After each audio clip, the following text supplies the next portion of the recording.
Ayat ke-54, sesudah itu makan dan minumlah mereka, ia dan orang bersama dengan dia, dan mereka bermalam di situ. Paginya sesudah mereka bangun, berkatalah hamba itu, lepaslah aku pulang kepada tuanku.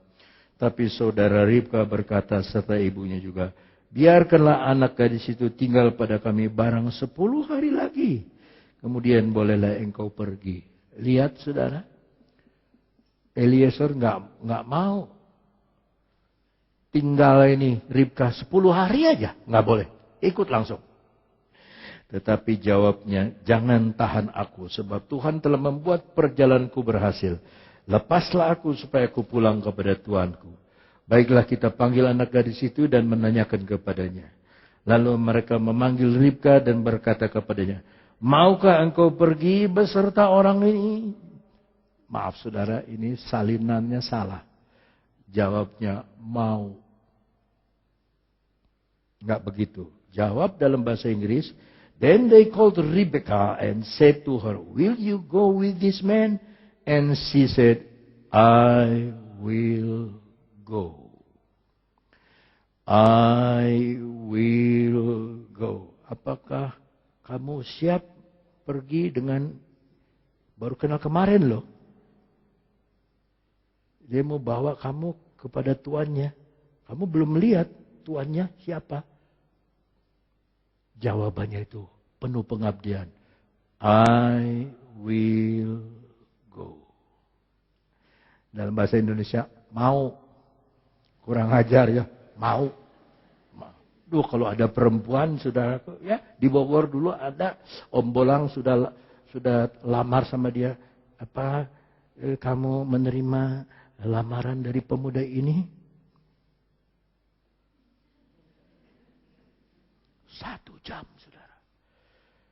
Sabar, kata orang tuanya sabar. Pulangnya lagi, Om Bolang itu mirip-mirip saya, gak sabaran. Apalagi kalau minum kopi.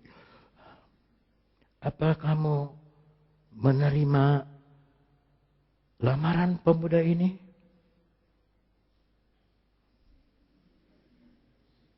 Memang zaman dulu begitu, saudara. Seharusnya. Akhirnya udah 1 jam dia bilang, iya. Om Bolang bilang, aduh, nyebut iya aja 1 jam, saya mesti tunggu kamu. Tapi dia senang, sudah diterima. Iya. Kalau di Manado lain lagi, pemberkatan nikah. Apakah saudari ini mencintai pemuda ini dan akan mengasihi dia dalam susah dan senang, dalam miskin atau kaya, dalam mana? Aduh dang Om, bagaimana dang kita jawab? Kita tahu jawab bagaimana dang? Itu di Manado. Bagian laki-lakinya, apa bro, belum selesai. Apa bro, dia udah berteriak, mati-matian, siap. Beda ya. I will go. Salah satu perintah Yesus, pergilah ke seluruh bumi. Jadikanlah sekalian bangsa muridku. Baptiskanlah mereka dalam nama Bapa, Putra dan Roh Kudus. Aku beserta dengan kamu sampai kesudahan alam. Makanya saya tidak takut apapun juga. Karena saya yakin dia bersama dengan saya. Saya ini ingin semua hamba Tuhan itu mempunyai keyakinan bahwa Tuhan bersama dengan dia. Tidak usah kita takut.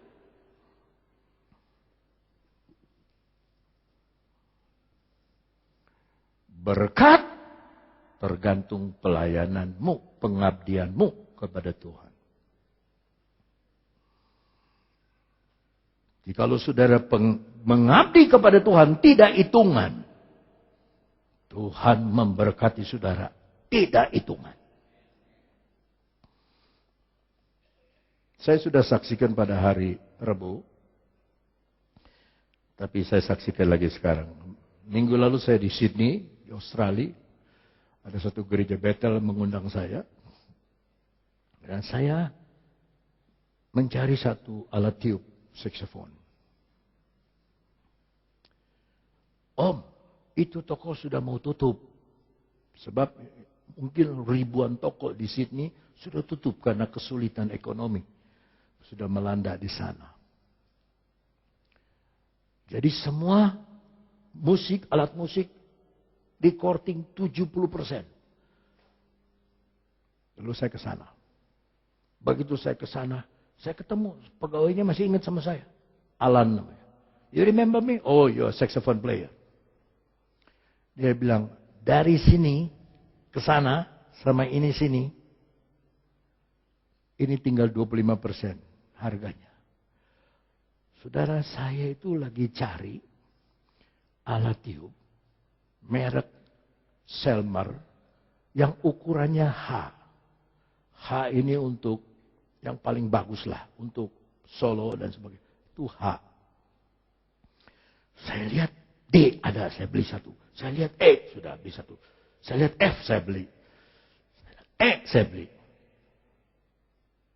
Nggak ada H, yang ada I. I, baru saya tahu kok ada I, berarti lebih tinggi dari H. Ya udah saya ambil aja, udah. Jumlah semua. Apa yang, udah dah. Nah, waktu sudah sampai di sini, saya lihat sesuatu. Saudara tahu. Makanya Tuhan itu mengetahui hati kita. Saya lihat yang I ini bagaimana sih? Saya mau coba. Begitu saya cabut, bukan I, H di dalamnya. Ada haleluya? Semua di toko apa? Tidak ada. Cuma di toko itu H. H itu haleluya. Jangan bilang shalom. Kalau shalom itu S. Ini H. Haleluya. Hale. Bukan shalom. Hah? Orang Pantekosta itu harus biasa dengan haleluya.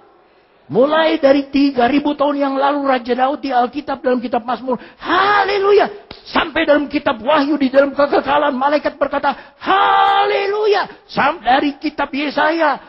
Haleluya. Sampai dalam kitab Wahyu. Haleluya. Haleluya. Kalau saudara sembahyang. Oh haleluya. Haleluya. Ada yang sembahyang. Shalom.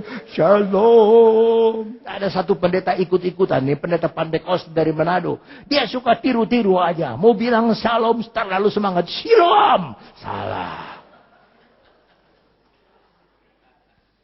Makanya saudara, ini banyak yang stres sekarang.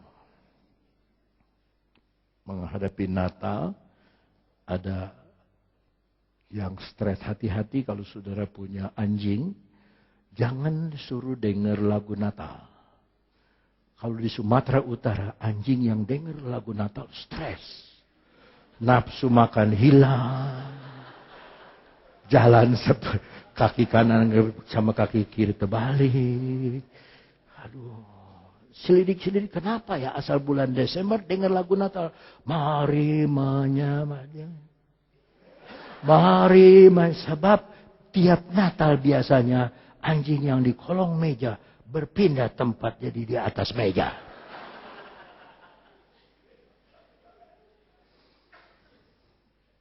Maaf yang show anjing. Juga jangan sombong. Ada orang Sanger, sudah 10 tahun pindah di Jakarta. Temannya mau datang, wah dia jemput. Kita ingat gak waktu dulu Ngana suka makan Milo dengan kita? Milo itu jagung. Oh dulu itu jagung, sekarang sudah McDonald, Kentucky Fried Chicken. Wah, itu makan orang kampung jagung. Kamu belum pernah lihat Jakarta? Belum, ayo jalan-jalan. Ikut naik Transjakarta. Ini supir Transjakarta mabok, bikin ngebut. Waduh, ini orang, ini mabok. Yang sudah di Jakarta 10 tahun itu mabok. Waktu muntah, jagung melulu. Ternyata dia suka makan jagung juga. Makanya jangan somse. Kita teruskan. Lalu mereka memanggil Ribka, maka Ribka saudara mereka itu dan inang pengasuhnya beserta hamba Abraham dan orang-orangnya dibiarkan mereka pergi dan mereka memberkati Ribka. Kata mereka, saudari kami, moga-moga engkau menjadi beribu-ribu laksa dan moga-moga keturunanmu menduduki kota-kota musuhnya. Lalu berkemaslah Ribka beserta hamba-hambanya perempuan, dan mereka naik unta mengikuti orang itu. Demikianlah hamba itu membawa Ribka lalu berjalan pulang. Ini pesan untuk saudara. Mungkin tahun depan saya akan ke Israel lagi. Kalau ada yang mau ikut, kumpul uang dari sekarang. Pesan buat saudara. Kalau naik unta di Israel, hati-hati. Bayar cuma $1-2. Sebab begitu dia unta ngedeprok, saudara duduk begini, dia bukan berdiri begini. Dia berdiri pantat dulu. Jadi pantat dulu, baru begini. Ada satu ibu orang Batak, badannya gebuk. Di Kairo dia bilang, Pak Wandatu saya ingin naik unta. Ayo naik, saya temenin. Saya naik, duduk. Begitu naik, dia menjerit seluruh Kairo dengar, saudara.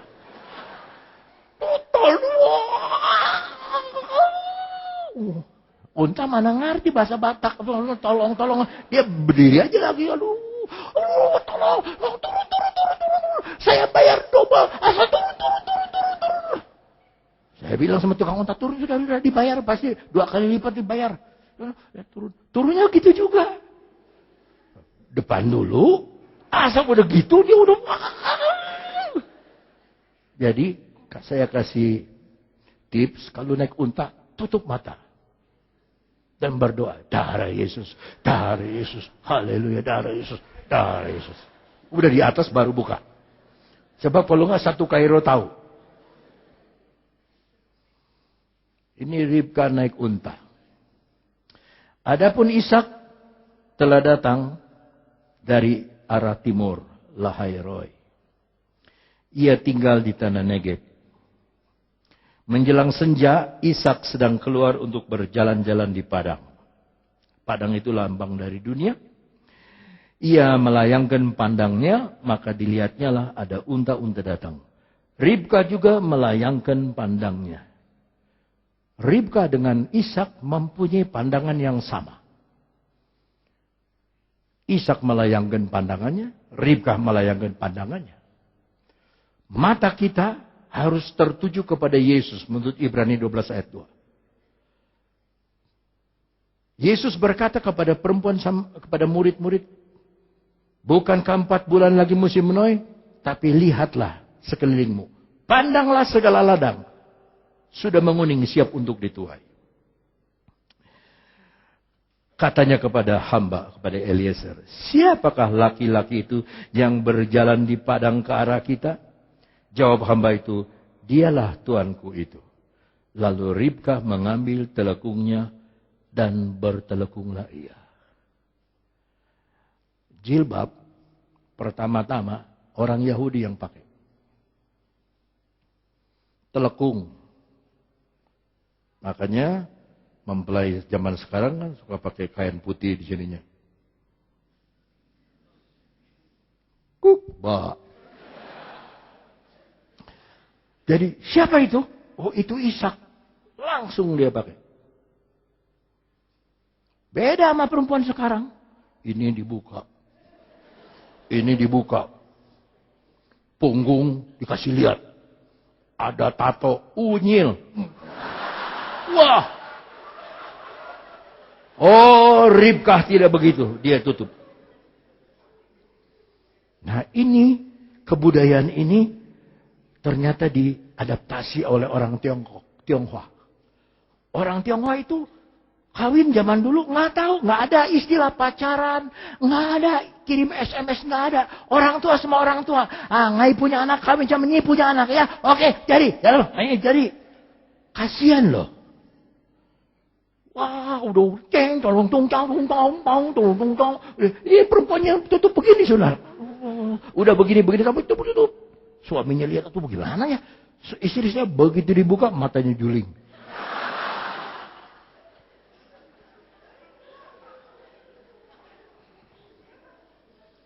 Bertelekunglah dia.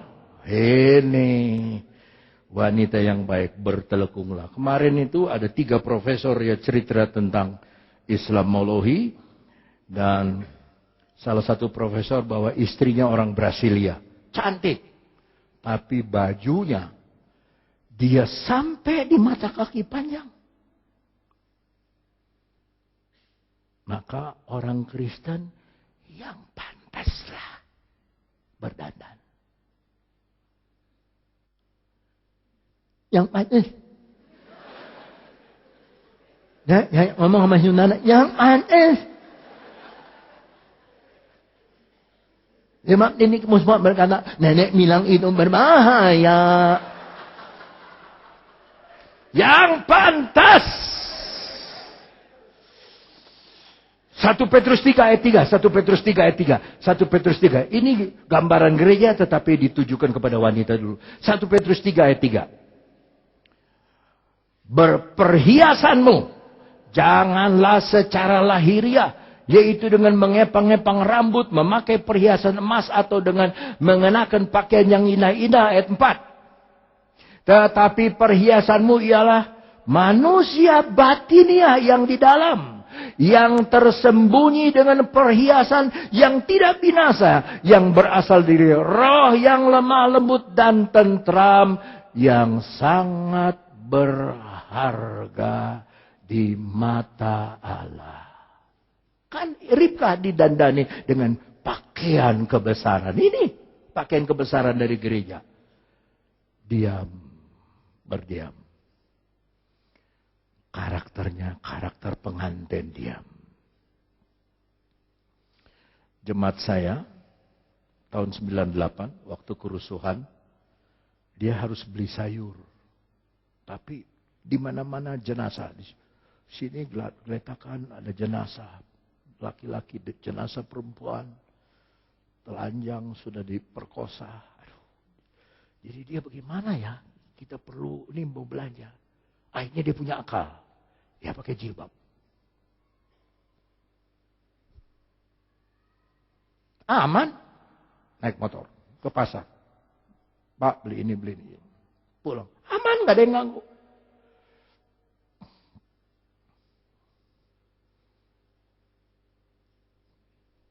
Orang Katolik pakai.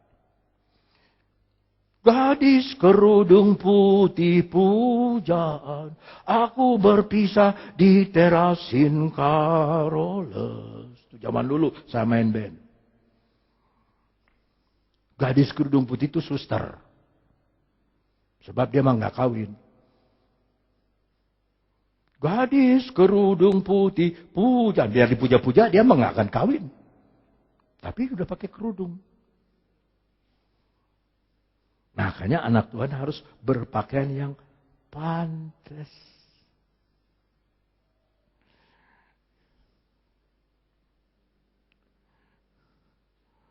Dulu ada gadis kalau bicara, ya, dia selalu mau tutup ini. Ya. Sekarang mah aduh.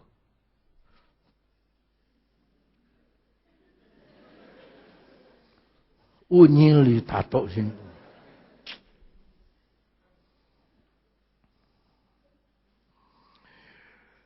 Katanya kepada hamba itu, siapakah ya?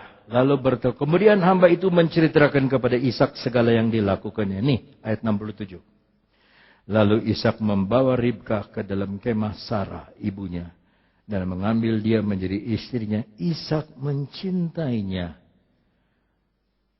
Dan demikian ia dihiburkan setelah ibunya meninggal. Tahukah saudara bahwa inilah pengabdian dari Yesus? Kita akan masuk perjamuan itu, ini pengabdian dari Yesus. Tidak ada orang yang dibunuh oleh Yesus. Tidak ada orang yang pakai pedang dibunuh oleh Yesus. Dia difitnah, dia tidak balas. Dia dimaki, dia tidak balas.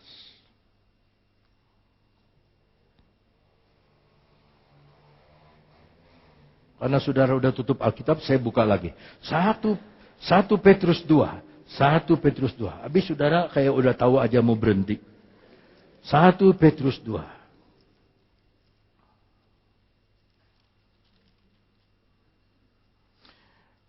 Petrus 2 ayat 21. Sebab untuk itulah kamu dipanggil, karena Kristus pun telah menderita untuk kamu. Yesus menderita untuk siapa, saudara? Untuk kita. Dan telah meninggalkan teladan bagimu supaya kamu mengikuti jejaknya. Apa yang Yesus lakukan kita mau ikut. Ia tidak berbuat dosa. Dan tipu tidak ada dalam mulutnya. Ketika ia dicaci maki, ia tidak membalas dengan mencaci maki. Ketika ia menderita, ia tidak mengancam. Tetapi ia menyerahkannya kepada Dia yang menghakimi dengan adil. Ia sendiri telah memikul dosa kita di dalam tubuhnya di kayu salib. Supaya kita yang telah mati terhadap dosa, hidup untuk kebenaran. Oleh bilur-bilurnya, kamu telah, saudara sudah disembuhkan oleh bilur Yesus. Sebab dulu kamu sesat seperti domba, tetapi sekarang kamu telah kembali kepada gembala dan pemelihara jiwamu. Ikutilah teladan Yesus. Pengabdiannya yang tidak pernah, ini pemain musik udah ngerti dong kalau saya ngomong begini. Pengabdiannya dan sebagainya.